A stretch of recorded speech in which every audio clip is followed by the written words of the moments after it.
चा अधिकार बजावा आणि या देशातली राज्यातली शहरातली लोकशाही जिवंत ठेवा।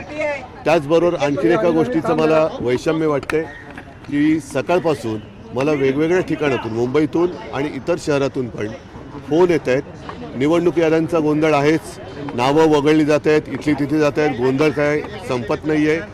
शाईसुद्धा काही ठिकाणाची मला कळवण्यात आलं की वोटावरची शाई पुसली जाते। मला असं वाटतं निवडणूक आयुक्त हे पगार कसला घेतात ह्याचाही आता खुलासा झाला पाहिजे आणि निवडणूक आयुक्तांवरती एक बंधन पाहिजे की 365 दिवस आता या तर 4 वर्ष म्हणजे एकूण पाहिलं तर महापालिका निवडणुका मुंबईची महापालिका निवडणुकी 9 वर्षांनी होते।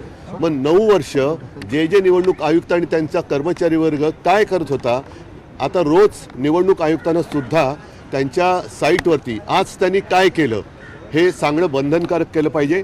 अन्यथा राजकीय पक्षांचे कार्यकर्ते निवडणूक आयुक्तांच्या कार्यालयात रोज बसवले गेले पाहिजेत की जेणेकरून आम्हाला सुद्धा कळेल की रोज हे जे काय आता दादागिरी चालते यांची निवडणूक काळामध्ये, हे दादागिरी किंवा ही भाई लोक हे वर्षभर आणि निवडणुका नसते त्यावेळेला काय करतात। हा निवडणुकीचा किंवा याद्यांचा गोळ हा ताबडतोब थांबवला गेला पाहिजे, नाहीतर निवडणूक आयुक्तांवरती कारवाई झाली पाहिजे।